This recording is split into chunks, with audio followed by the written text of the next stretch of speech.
Ultra-processed foods, are they killing our gut?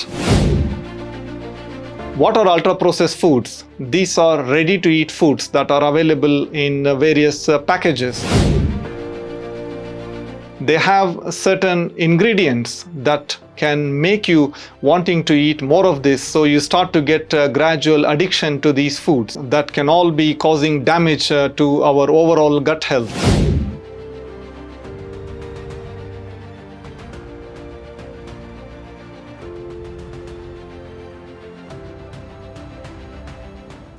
The common ingredients are oil, starch, sugar, sweet, and they have very little in the way of vitamins and minerals and zero fiber.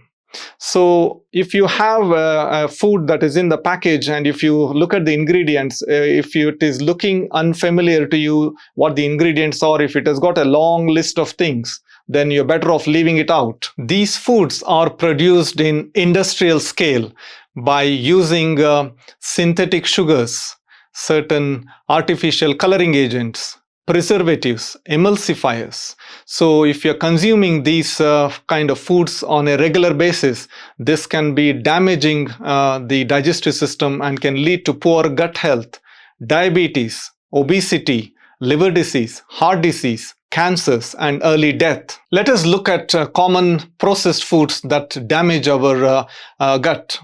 Firstly, colas, sweetened drinks, or these energy drinks that have got varying amounts of sugar, glucose and fructose, and this starts to get stored in our body as fat, and slowly it can accumulate in the liver, causing fatty liver disease, which is one of the leading causes of liver disease in the world. Bread that is produced in the factories, so the bread what we have in the supermarket mart shelves. So this bread which is manufactured in the industrial scale not only has refined flour, salt, yeast, water, but it also has sugar, certain preservatives and emulsifier to help speed up the production process and also maintain this bread have a longer shelf life or longer expiry date. So consuming this regularly can be damaging to the gut. Breakfast cereals. Various breakfast cereals contain highly processed grains that can reduce its nutritional and fiber value. There are various health claims these breakfast cereals make, which may not always be true.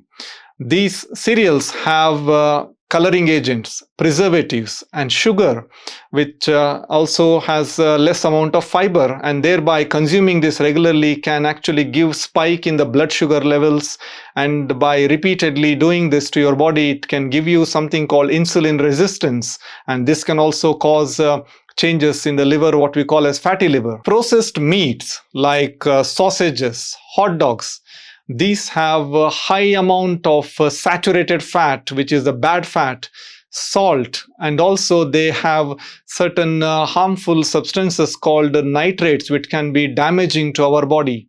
Consuming these kind of processed meats fairly regularly can be risking heart disease, diabetes, liver disease, and also colon cancer.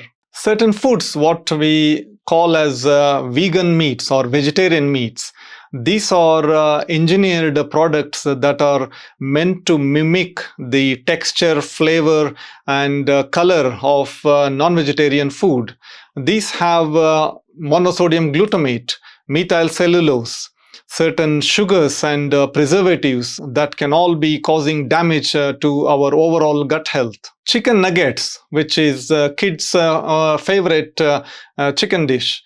So these are not always made from lean chicken breast, so they can contain various other parts including skin, collagen, cartilage of the chicken, and this also has a high amount of bad saturated fat, salt, and it can also have various other ingredients like meat stabilizers, egg powder, and certain preservatives that can all be damaging to your child's health. Packaged crisps or fries that contain refined vegetable oil, salt, coloring agents, and some also can contain monosodium glutamate. So by consuming these crisps or chips on a regular basis, this can be damaging to your digestive health and also your overall body's health. And lastly, these ready-to-eat foods, for example, instant noodles. These have high amount of salt, preservatives, and also certain additives to keep them longer, so they have a longer expiry date, and also to taste good. They have no fiber, and also because of the higher salt levels, there is a risk of high blood pressure, heart disease, and liver disease.